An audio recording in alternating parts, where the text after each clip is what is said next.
mayores de 18 años. No contiene escenas de sexo ni violencia. En la próxima hora, un gran tema nacional será sometido al juicio de la opinión. Tendremos un fiscal y un defensor. Ustedes darán el veredicto. Modera Silvia Corso. Muy buenas noches, bienvenidos a Veredicto, el programa de los grandes debates nacionales aquí en el Canal 1. Cada semana escogemos un tema de interés nacional, invitamos a sus protagonistas o expertos en el tema para que actúen como fiscales o defensores y al final son ustedes quienes emiten el veredicto. Esta semana nos vamos a ocupar de un tema que ha sido controversial últimamente, especialmente con el proceso de paz en La Habana, y es el marco jurídico para la paz. Algunos consideran que podría ser favorecer a la impunidad. Este marco jurídico ha sido un proyecto de ley que ya ha sido aceptado por el Congreso, declarado exequible por la Corte Constitucional con algunos condicionamientos. Busca crear condiciones legales para que miembros de las FARC, después de retirarse, puedan llegar a actuar en la vida civil. Pero vamos a darles más argumentos para que ustedes puedan actuar en el debate de esta noche. Aquí están. El pasado 28 de agosto, la Corte Constitucional avaló el proyecto del Marco Jurídico para la Paz, un instrumento de justicia transicional creado por el gobierno para que los integrantes de las FARC puedan ser castigados por sus delitos y reincorporarse a la vida civil. Esta reforma constitucional no ha sido vista con buenos ojos, ni por algunos sectores de la sociedad civil que la desestima por considerar que favorece la impunidad, así como tampoco por las FARC, al considerar que no han sido tomadas en cuenta para su elaboración. Este será nuestro tema de hoy. Ustedes dictarán el veredicto. Así que eso debatiremos esta noche. ¿Están o no de acuerdo con el marco jurídico para la paz? Ustedes al final son los que emiten el veredicto a través de nuestra página de internet www.veredicto.tv. Encontrarán las casillas para apoyar al fiscal o al defensor en sus tesis, pero también pueden dejarnos sus comentarios en nuestro fanpage de Facebook y en nuestra cuenta en Twitter @veredicto NTC. Nos gusta interactuar con ustedes. Vamos a comenzar. Y antes voy a presentarles a los protagonistas de esta noche. El fiscal, una persona que aunque está de acuerdo con el proceso de paz, no ve con buenos ojos específicamente este marco jurídico para la paz. Estoy hablándoles del doctor Augusto Ibáñez, expresidente de la Corte Suprema de Justicia, abogado con especialización en Derecho Penal y Criminología, fue ministro plenipotenciario de la Comisión Preparatoria de la Corte Penal Internacional, es miembro de la Academia Colombiana de Jurisprudencia y miembro del Instituto Iberoamericano de Política Criminal y de Derecho Penal. Doctor Augusto Ibáñez, muchas gracias por acompañarnos esta noche. Muy buena noche. Y nuestro defensor, la persona que se va a encargar esta noche de defender el marco jurídico para la paz, es el actual viceministro de Justicia. Estoy hablándoles del doctor Miguel Samper Strauss. Él es abogado con una maestría en Derecho y Economía, en Derecho Internacional y Comparado. Se desempeñó como director de Justicia Transicional del Ministerio del Interior y de Justicia en el año 2010 y pues, también fue director ejecutivo de Vivamos Humanos. Doctor Miguel Samper, muchas gracias por estar con nosotros. Buenas noches. Muy buenas noches. Y vamos a comenzar con el fiscal, el doctor Augusto Ibáñez. Le voy a pedir, doctor Ibáñez, que pase al frente y le cuente a los televidentes cuál es su tesis y por qué usted no está tan de acuerdo específicamente con este marco jurídico para la paz. Muy buenas noches a todos. Tal vez vamos a plantear la circunstancia de debate de la siguiente manera. Primero, todo el mundo está de acuerdo con la paz, con los mecanismos para la paz, con los medios para alcanzarla. Desde luego es una norma constitucional, está en el artículo 22 de la Constitución, es un derecho y un deber de obligatorio cumplimiento. Ese tema es clarísimo, no creo que estemos de acuerdo o en desacuerdo con un marco para la paz, un marco jurídico para la paz, entonces también se está en contra de la paz. No, estamos a favor de los mecanismos, no estamos de acuerdo es con este marco jurídico para la paz. ¿Qué se ha intentado? Se han intentado amnistías, se han intentado indultos, posteriormente la amnesia o el perdón de la pena no era lo más favorable porque de todas maneras las víctimas quedan pensando que hubo perdón y hubo olvido, pero que su dolor y su preocupación quedó indemne. Después entonces se permitió el indulto de amnistía, pero exceptuando los crímenes que se llamaban de ferocidad y barbarie. Obviamente esto fue retirado por medio de las disposiciones constitucionales hasta de la Constitución del 86, no hay ninguna novedad. Lo que pasa es que hay que hacer aquí una ruptura. No todos los instrumentos internacionales hasta el año 91 estaban tan vigentes o en vigor como lo están hoy, y se dice que no tanto porque la Constitución del 91 fue la que permitió por medio del bloque de constitucionalidad ponerlos en vigencia. Entonces ahí empiezan una serie de experiencias muy interesantes desde luego. Por ejemplo, se hacía el perdón judicial, se proponía eso. Por ejemplo, la reducción de penas, se proponía eso. Llegamos a la Ley de Justicia y Paz, en donde se dijo, señores, ustedes confiesan y entonces se les rebaja la pena, y esto hasta 8 años. Obviamente que si no cumplían los requisitos de inmovilización, etcétera, etcétera, la pena principal quedaba indemne, etcétera, etcétera. ¿Qué es lo que pasa hoy con el marco jurídico para la paz? ¿Cuáles son los inconvenientes de este marco jurídico para la paz? Uno, los máximos responsables. ¿Qué criterios vamos a tener? ¿Por qué solamente los vamos a seleccionar? ¿Cuál es el criterio objetivo desde el punto de vista internacional para que esto suceda de esa manera? Lo segundo son los criterios de diferenciación.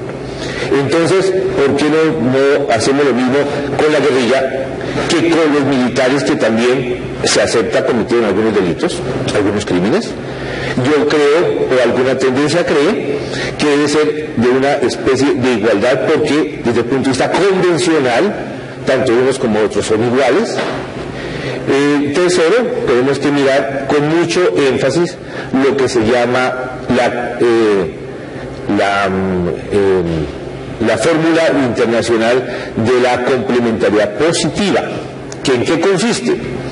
Que si bien la Corte Penal Internacional solamente juzga, investiga, juzga y sanciona a las cabecillas, no por ello las naciones en su régimen interno están a salvo de hacer la investigación y juzgamiento. ¿Me explico? La Corte Penal solamente con un muestreo de esa experiencia, así se aprobó y se discutió, un muestreo de los grandes cabecillas, digamos así, en términos mundanos, porque esa es su operación, su forma de ser, no alcanza, entre comillas, a hacerlo de manera diferente. Pero la complementariedad positiva, que es un documento que es aprobado en la Corte Penal, fue discutido en sede de Naciones Unidas y aceptado por el Estado colombiano, significa que esas personas se puede hacer selección, se puede priorizar, pero no significa que la soldadesca, las personas que están al lado, los que están vinculados desde el punto de vista político, quedan indemnes a la investigación y el juzgamiento del sistema interno. Esos son los graves debates de hoy, porque no puede haber impunidad. ¿Qué hay que hacer? Muy sencillo. No estamos de acuerdo con ese marco, pero hay que hacer un marco. ¿Cuál es el marco? Lo que dicen los tratados internacionales. Es lo que llaman los técnicos la zona de transición o transicional, que de acuerdo a cómo van las operaciones de discusión, se van llegando a acuerdos, y esos acuerdos, que son facultad del presidente de la República, se van poniendo en vigencia dentro del Estado colombiano. ¿Dónde se ha hecho eso? En todas partes. ¿Estamos descubriendo algo? No estamos descubriendo nada. Entonces, ¿qué pasó antes? ¿Qué pasó después de la Constitución? ¿Y cuál es la solución? Es lo que hemos tratado más o menos de manejar en esta presentación. Doctor Ibáñez, ahora que usted menciona que de todas maneras tiene que haber algún tipo de marco jurídico para la paz, para que sea un poco más específico con esta respuesta, yo le traslado una pregunta que tiene para usted la directora del Centro Internacional para la Justicia Transicional, la doctora Camila Moreno. Uno de los temas que más se ha debatido recientemente es el de las penas que deberán pagar los responsables por graves violaciones de derechos humanos cometidas durante el conflicto. ¿Cuál cree usted que deberán ser los criterios que orienten la definición de posibles penas alternativas, como lo menciona el marco jurídico para la paz? Esa pregunta es de mayor interés, porque es que ahí la respuesta es un poco menos técnica de lo que podemos intentar, porque siempre la pena es caprichosa.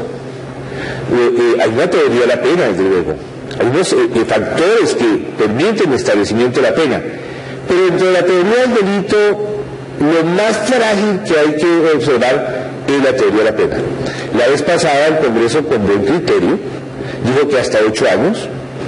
La Corte Penal Internacional dice que hasta 70 años, y algunos piensan que es cadena perpetua, pero ese es el objeto mismo de la negociación, que se debe llevar a cabo por medio de los actores armados, si se tiene en cuenta el tercero común de los tratados, de los convenios de Ginebra, y la forma como por medio de unos acuerdos operativos o acuerdos humanitarios o acuerdos especiales se puede llevar a efecto. No nos comprometamos con un punto sobre pena, sino comprometámonos con que no pueda haber impunidad. Bien, doctor, voy a llamar a su testigo para que le ayude a sustentar esta argumentación. Se trata del doctor Juan Carlos Vélez. Él es senador del Partido de la U, miembro de la Comisión Primera, abogado con diplomado en Finanzas, en Derecho Administrativo, fue director de la Aeronáutica Civil y también fue presidente de la NATO. Doctor Vélez, muchas gracias por acompañarnos. Buenas noches. Es todo suyo y le recuerdo al defensor que puede votar en cualquier momento, pero que además más adelante va a poder hacerle preguntas a usted también. Vamos a tratar de ser lo más objetivos posibles, pero para evitar el señalamiento. Doctor Juan Carlos, ¿cuál es la postura desde el punto de vista de los partidos políticos que fueron los que aprobaron este marco jurídico para la paz sobre el tema de la posterior fórmula de participación en política de las personas que accedan a este marco jurídico para la paz? Bueno, la verdad es que algunos partidos políticos, cuando se dio la discusión del marco jurídico para la paz, estaban buscando una salida para que se diera la participación en la política de los máximos responsables, en los comandantes, en este caso la guerrilla. Para eso se planteó que en una ley estatutaria se van a establecer los delitos conexos al delito político. El marco legal para la paz estableció tres palanqueras, diríamoslo así. Una es lo que tiene que ver con delitos de lesa humanidad, el delito de genocidio y las violaciones del derecho internacional humanitario no podrán ser considerados delitos conexos al delito político. Entonces ahora la idea es que la ley estatutaria hay una serie de conductas que entre otras yo vería, por ejemplo, el narcotráfico, el secuestro, conductas que no sean sistemáticas o generalizadas, que no constituyan delitos de lesa humanidad, deberán ser consideradas delitos conexos al delito político. ¿Qué es lo que se pretende con ello? La Constitución dice que una persona que ha sido condenada por un delito en alguna época de su vida no podrá aspirar a un cargo de elección popular a excepción que haya cometido un delito culposo o un delito político. Y cuando entonces ciertas conductas las convertimos nosotros como delitos conexos al delito político, entonces entenderá, para este caso, por ejemplo, que lo hemos advertido, que es supremamente grave, que el delito de narcotráfico podrá ser considerado un delito conexo al delito político y que tiene una consecuencia adicional, y es que el artículo 35 de la Constitución establece que nadie podrá ser extraditado por la comisión de un delito político. Y si entonces el delito de narcotráfico, la conducta de narcotráfico lo convertimos en un delito conexo al delito político, entonces como consecuencia de ello tampoco podrán ser extraditados los responsables. Doctor Vélez, no todos nuestros televidentes tienen tantos conocimientos jurídicos. Yo le voy a pedir que brevemente les explique qué es un delito conexo y qué importancia tiene en este momento juzgarlos por un delito conexo, ¿no? Para que tengan como claridad de qué es lo que se está discutiendo ahora. Bueno, a ver, el delito político en Colombia son solamente tres conductas: la rebelión, la sedición y la sonada. Y se ha dicho que hay ciertas conductas conexas que tienen que ver con esos comportamientos. Entonces, la jurisprudencia de la Corte Suprema de Justicia ha dicho, mira, hay dos conductas por lo general que tienen que ver con el delito de rebelión. Por ejemplo, portar uniformes de uso exclusivo de las fuerzas militares o portar armas de uso exclusivo de las fuerzas militares. En el pasado, antes se admitía, por ejemplo, que el homicidio fuera considerado en ciertos casos un delito conexo al delito político, al delito de rebelión. Entonces, cuando un guerrillero mataba a un soldado, pues decía, no, eso es un acto propio de la guerra, eso es un acto propio del conflicto, acto propio de su condición como rebelde, entonces no es un delito matar a un delito, o sea, es un delito conexo al delito político de la rebelión. Relacionado. Hoy ya no, eso cambió.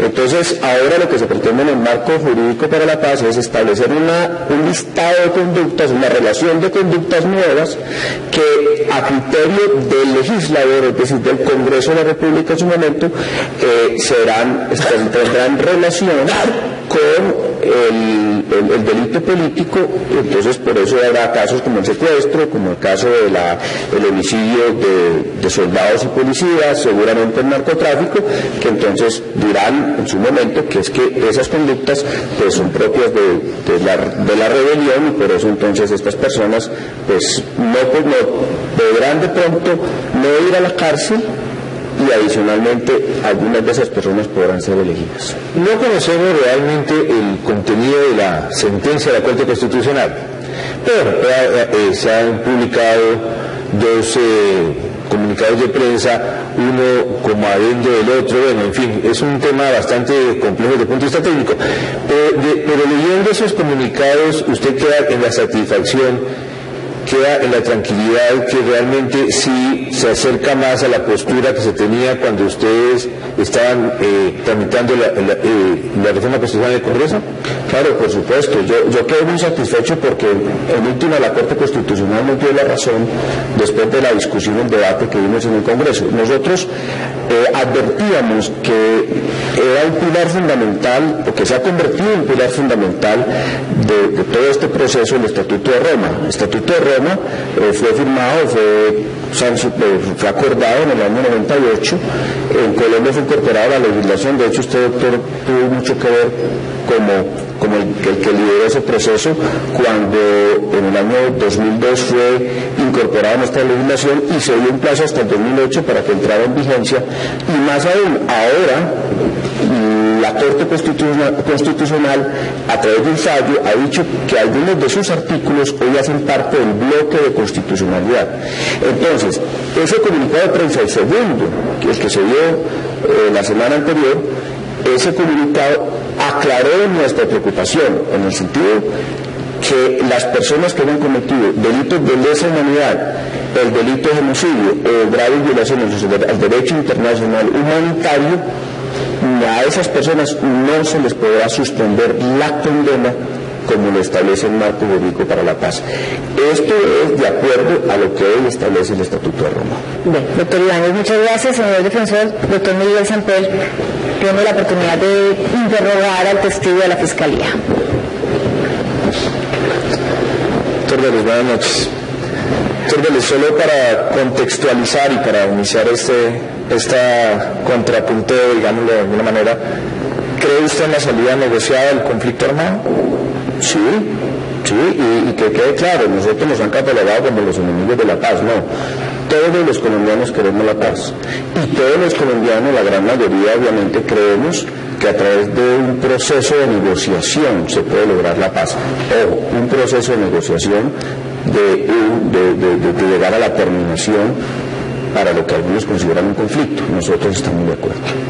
Y el marco adecuado para esa salida podría decirse que fue, como lo fue en su momento, el marco para la salida de la negociación que ocurrió entre el 2004 y el 2006 con los desmovilizados y extintos grupos paramilitares, es decir, la Ley de Justicia y Paz podría ser un marco ideal para la salida negociada del conflicto. Claro, lo que pasa es que aquí lo que debe existir es una ley de justicia transicional. Una ley de justicia transicional es una ley de transición, de pasar de la guerra a la paz.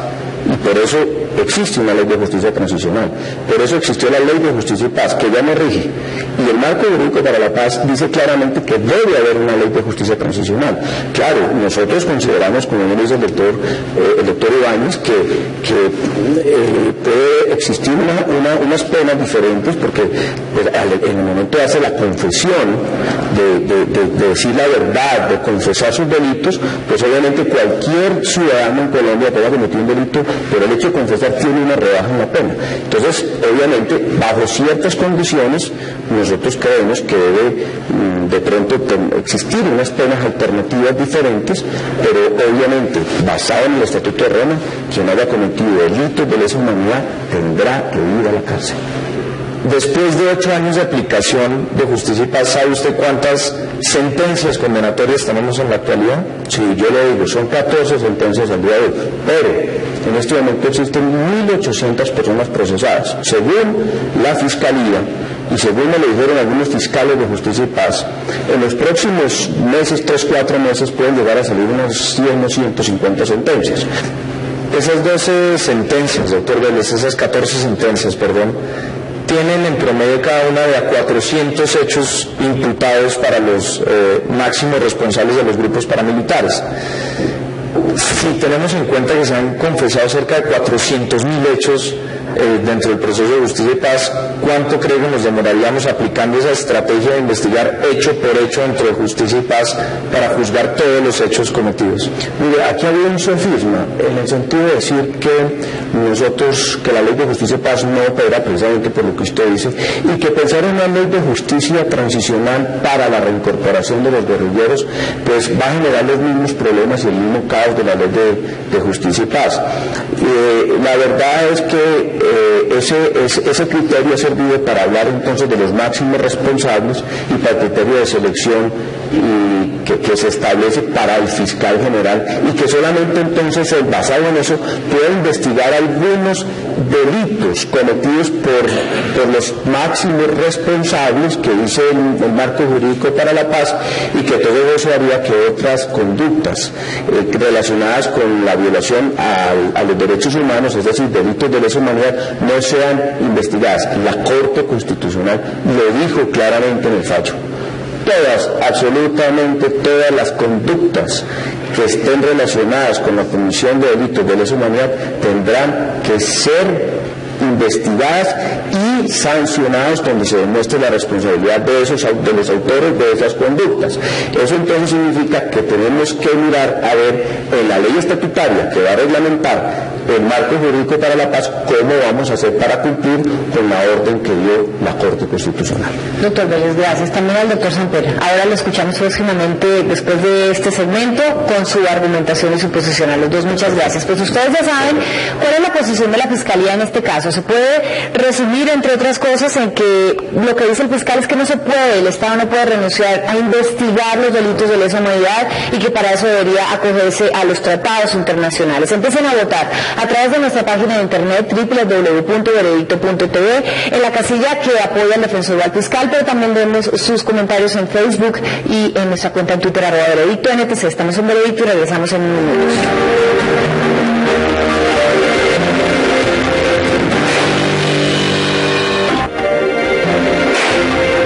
Sobre el marco jurídico para la paz. Hace unos minutos ustedes tuvieron la posibilidad de escuchar la argumentación del fiscal y ahora vamos a escuchar la posición del defensor, que está de acuerdo con este marco jurídico para la paz y que lo defiende como una buena salida o solución en este acuerdo de paz si se llega a un buen final. Así que, doctor Miguel Samper, usted es el defensor de esta noche, le invito a que convenza a los televidentes de su posición. Por favor.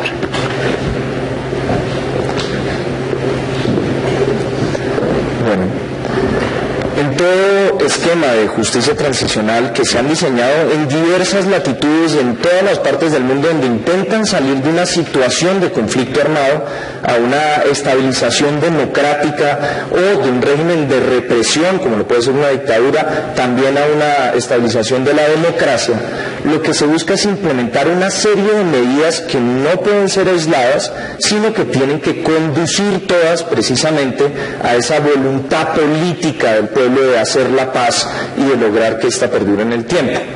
En esa medida nosotros hemos investigado y de todos los ejemplos que se han producido a nivel mundial tenemos dos extremos hipotéticos, por decirlo de alguna manera.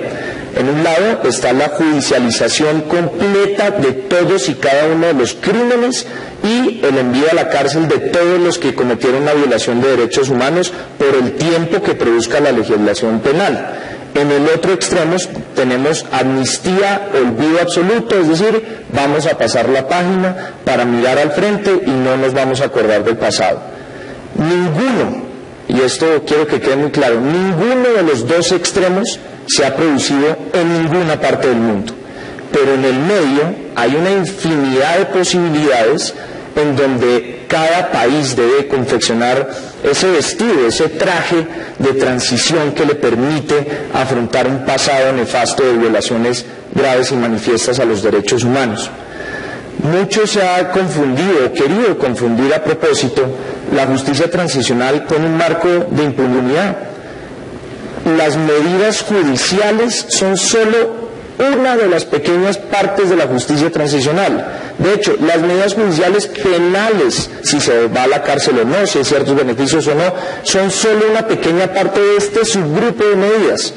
Dentro de la justicia transicional tenemos también, por supuesto, la reparación integral, la búsqueda de la verdad, las garantías de no repetición, todas y cada una de ellas que deben jugar un papel absolutamente fundamental dentro del proceso de transición. De la integralidad, de la adopción de todas y cada una de estas medidas, dependerá que la paz perdure en el tiempo. Si solo se adopta una de ellas de forma aislada, lo que vamos a conducir es a que se reactive el conflicto en el tiempo. La propuesta del Marco para la Paz lo que busca es la conjunción de todas y cada una de estas medidas.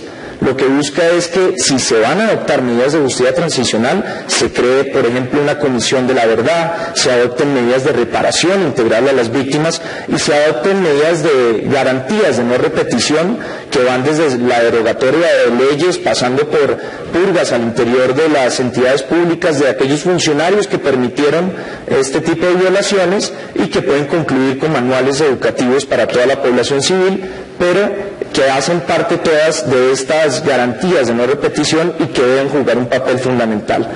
Yo le preguntaba al testigo hace tan solo unos minutos que por qué la estrategia de justicia y paz era distinta de la que se busca autorizar con el marco, del marco jurídico para la paz. La diferencia radica en que con la investigación de hecho por hecho, primero, no desentrañamos un fenómeno criminal y segundo, nos demoraríamos cerca de 95 años para que el país pudiera conocer la verdad sobre lo que ocurrió durante el periodo del fenómeno paramilitar que tanto tuvo efectos nefastos dentro del país.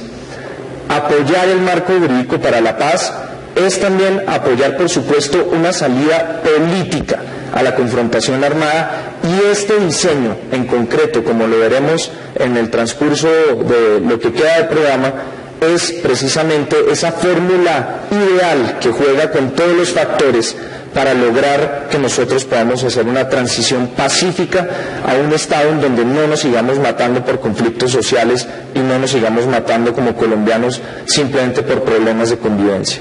Doctor Samper, antes de que usted y su testigo nos cuenten por qué esta sí es la solución, le tengo una pregunta para usted del ex viceministro de Defensa, doctor Rafael Guarín. ¿Cuál es la diferencia desde el punto de vista de los derechos humanos y del respeto a la dignidad humana entre las masacres perpetradas por los criminales de la SAUC y las masacres iguales que perpetran los miembros de las FARC para que a uno se les otorgue un tratamiento distinto a los que se le pretende otorgar a las FARC? No existe absolutamente ninguna diferencia, doctor Guarín. Una violación grave y manifiesta a los derechos humanos es una violación grave y manifiesta a los derechos humanos independientemente de quién la cometa. Incluso yo no separaría esta cuestión entre de personas pertenecientes a las FARC o personas pertenecientes a los grupos paramilitares desmovilizados, porque también ha habido graves violaciones cometidas por agentes del Estado y esto es un reconocimiento que desde siempre ha hecho el presidente Juan Manuel Santos.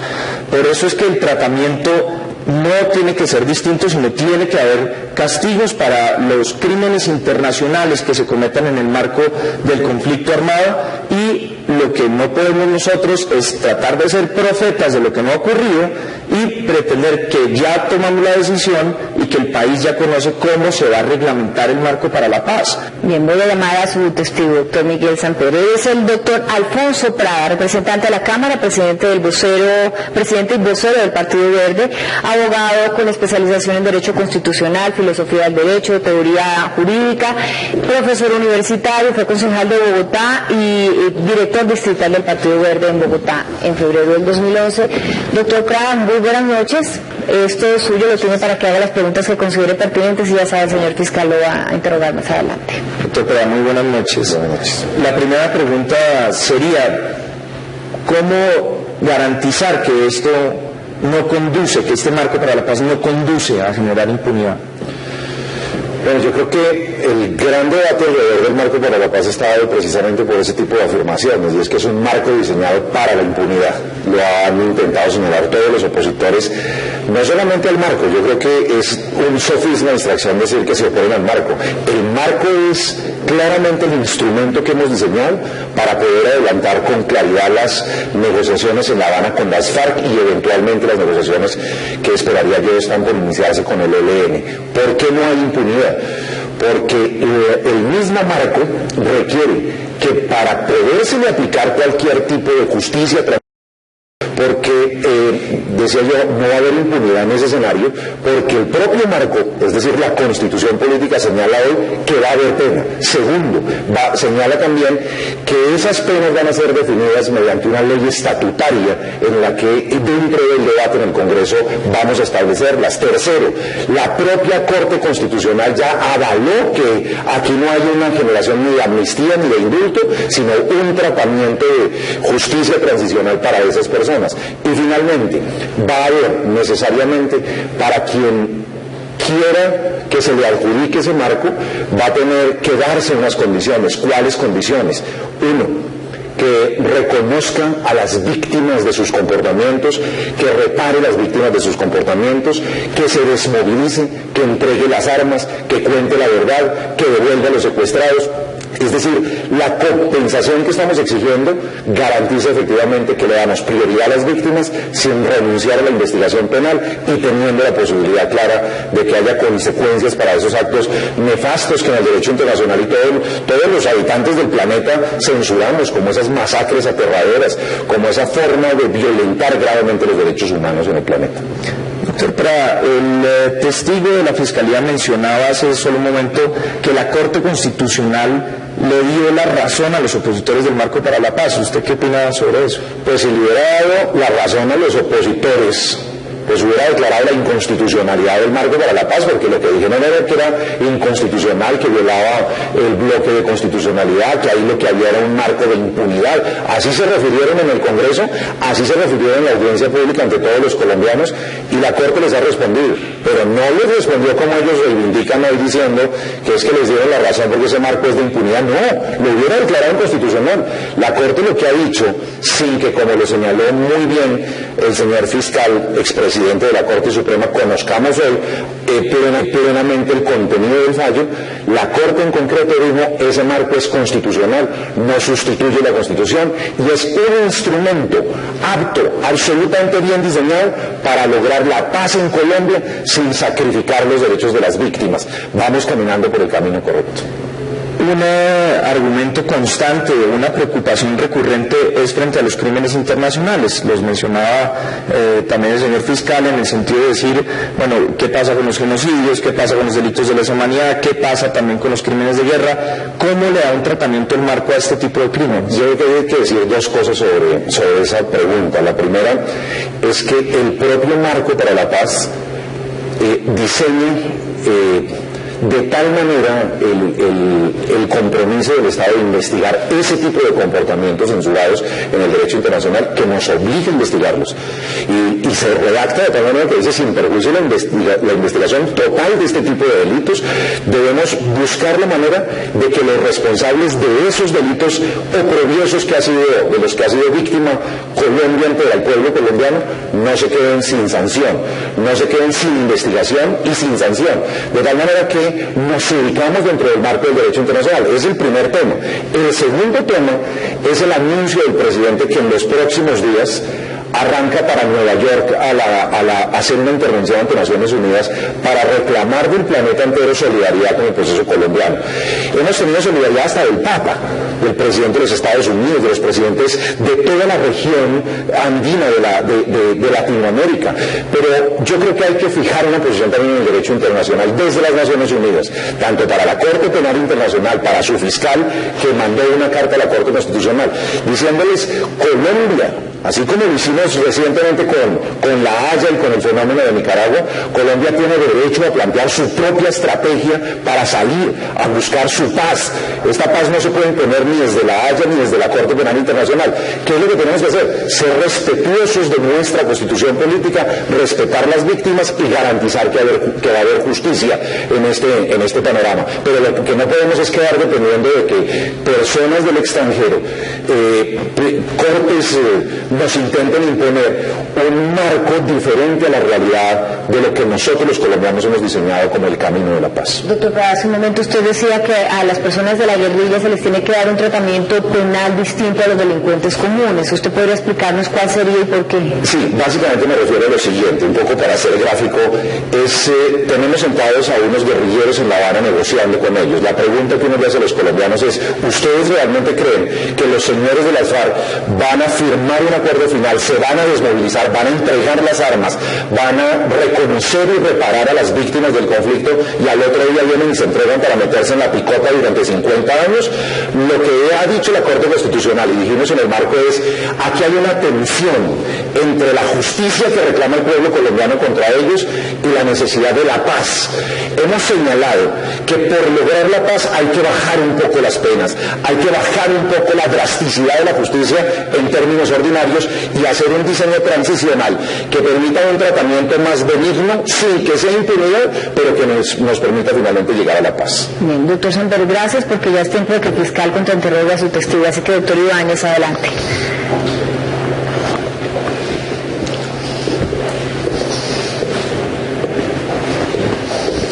Dos preguntas, doctor. Buenas noches. Buenas noches. La primera sería, ¿usted está más contento o satisfecho con el marco original o con lo que dijo decir la Corte Constitucional en su sentencia? Yo creo que estamos en la misma línea. Hay un antecedente que crea la Corte cuando intenta de una u otra manera modular, es decir, decirle al Congreso de la República en qué términos debería desarrollar las leyes estatutarias de este marco de justicia transicional y de participación política de las FARC. Yo leo simplemente el comunicado de prensa porque ni usted ni yo, ni ningún colombiano, aparte de los 9 magistrados de la Corte, conoce el texto de la sentencia. Luego usted y yo caemos en un terreno de especulación. ¿Qué me pone contento? Uno, que la Corte lo haya avalado, que la Corte haya entendido nuestras razones. Y dos, que en el texto del comunicado de prensa diga, me parece que aquí hay un camino serio y razonable que el Congreso ha diseñado para la paz, pero tengan muy en cuenta que no se pueden olvidar nunca las víctimas, que hay que repararlas, que hay que buscar la manera de entregarles un grado de justicia razonable. Yo creo que como sale de la Corte, como entra y como sale de la Corte, vamos por el mismo camino que es el camino de la paz. Porque es que en el marco se dice que puede haber renuncia condicionada y suspensión definitiva de pena. La Corte dijo que no. Por eso le pregunto que con cuál de las dos está más contento, señor representante. Lo que ocurre es que la renuncia condicionada es únicamente para los delitos no seleccionados. ¿Cuáles podrían ser los delitos seleccionados? Los más graves. Y ahí caemos, digamos, en el terreno clave que destacaba el señor defensor, y es, si en Justicia y Paz, que es el otro modelo transicional que hemos visto, de 400.000 hechos, no tenemos sino 14 condenas, 400.000 hechos denunciados como delitos cometidos por los paramilitares, no hay sino 14 condenas. La pregunta que nos hicimos cuando hicimos este marco, ¿será que con las FARC cuántos delitos se van a denunciar? Yo le quiero decir, seguramente el doble. Vamos a poder tener seguramente 500.000, 1.000.000 de delitos denunciados. Nos vamos a poner a investigar delito por delito, gastaríamos ya no los 100 años que denunciaba el defensor, sino 200 o 300 años. Es decir, ni usted ni yo, ni ningún televidente que nos esté viendo va a haber justicia si mantenemos el criterio de justicia y paz de los paramilitares. Por esa razón diseñamos criterios de selectividad. ¿Seleccionar qué? Los delitos más graves. ¿Y a quiénes? A los delincuentes más importantes de las FARC. ¿Para qué? Para concentrar en ello y poder llegar a la verdad de cómo fue el diseño criminal y llegar a la verdad de lo que ocasionó semejante grado de violencia durante 50 años en Colombia. Yo creo que ese no es un camino de impunidad, sino un camino inteligente de justicia transicional para poder llegar efectivamente a conocer cuáles fueron las causas del conflicto y sancionarlas. Es que la pregunta anterior no consistía en una comparación con la Ley de Justicia y Paz, que el defensor trata de volverle debate acá cuando es una experiencia y solo eso, sino la pregunta consiste en que el marco decía y hablaba de la posibilidad de la renuncia y de la suspensión definitiva, cuestión que el estándar internacional no acepta y que la Corte tampoco aceptó. Por eso le pregunto, ¿con cuál está más cómodo? ¿Con el original del texto o con lo que movió la Corte? Yo creo, doctor Ibáñez, con todo respeto que le respondí plenamente, pero ratifico nuevamente otra vez, pero lo intento de ver si logro. Y brevemente, porque ya se nos acaba el tiempo. La suspensión de la ejecución de la pena y la renuncia a ella van a ser absolutamente reglamentadas por el legislador dentro de un marco de respeto por las víctimas, en la búsqueda de la verdad, de su reparación y en la búsqueda de que haya algún tipo de satisfacción para la sociedad después de 50 años de esta tragedia de violencia. Lo que buscamos con la suspensión y con la renuncia condicionada es que efectivamente pueda haber una atracción además de paz en Colombia. Lo que hemos diseñado no es nada diferente, doctor Ibáñez, a unos instrumentos que permitan superar 50 años de violencia en Colombia. Gracias a los dos. Ustedes ya conocen la posición de la defensa. Ellos dicen que para que los guerrilleros se reinserten a la vida civil solamente hay dos posiciones, o la judicialización completa o el perdón y el olvido absoluto, y que este marco jurídico para la paz intenta llegar a un punto intermedio, a una solución intermedia.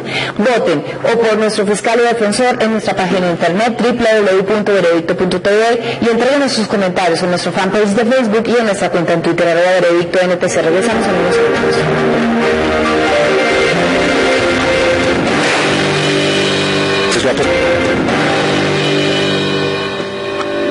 Regresamos a Veredicto y hemos estado debatiendo el tema del marco jurídico para la paz. Ustedes ya escucharon las dos posiciones y vamos ahora a oír los alegatos de conclusión de cada una de las partes, empezando por nuestro fiscal, el doctor Augusto Ibáñez. Así que lo invito al frente, doctor, para que cierre su conclusión, por favor.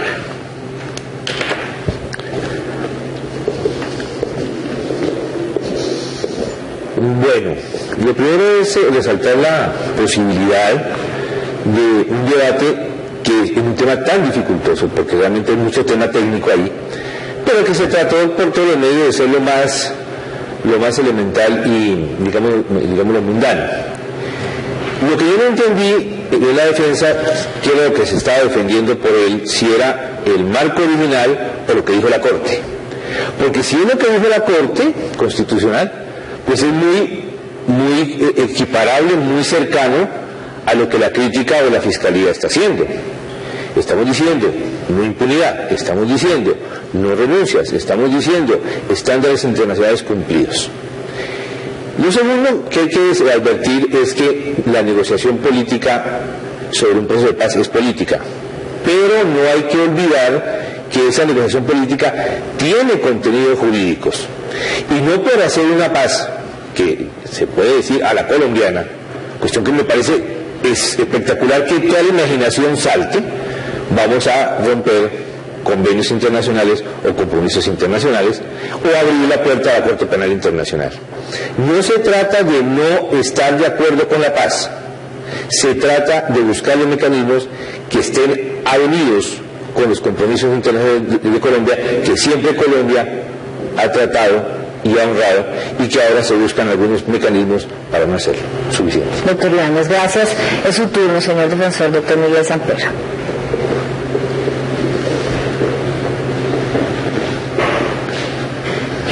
Bueno, creo que aquí ya se han presentado de forma muy clara las dos posturas. En el marco jurídico para la paz se plantea una estrategia más inteligente para luchar contra la impunidad, para que no exista esa impunidad.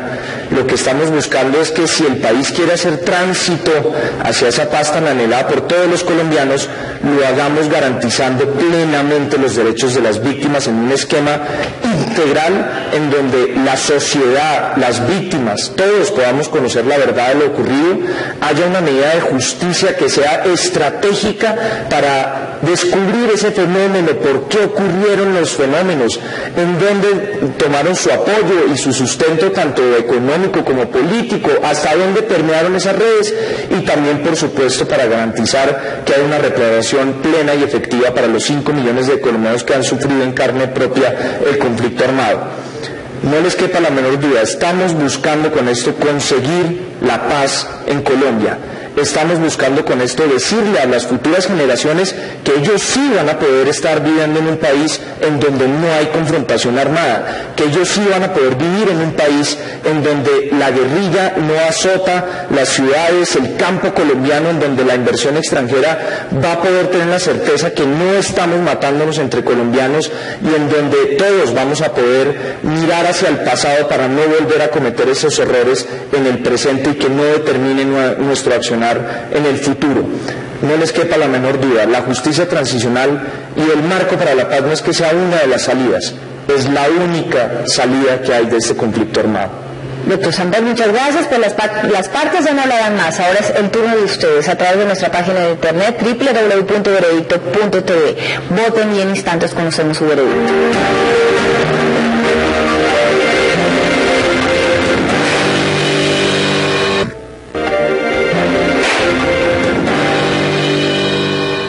Regresamos a Veredicto, hemos estado debatiendo sobre el marco jurídico para la paz. Ustedes entraron a nuestra página de internet y emitieron su veredicto, que fue el siguiente.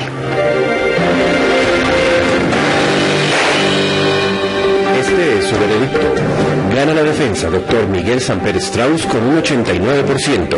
La fiscalía, doctor Augusto Ibáñez, obtuvo un 11%. Doctor Miguel Samper, usted fue nuestro defensor y la gente votó por usted. ¿Qué opinión le merece? Coincide el veredicto de la ciudadanía con lo que expresó la Corte Constitucional al avalar el marco para la paz y además coincide con este empeño en el que estamos todos comprometidos con trabajar por un futuro en el que Colombia esté en paz. Bien, muchas gracias a ustedes de las partes, a los testigos que trajeron, a ustedes que participaron en todo el programa con nosotros y finalmente dieron su votación. Nos vemos la próxima semana con un nuevo tema de interés nacional para que ustedes emitan su veredicto. Buenas noches.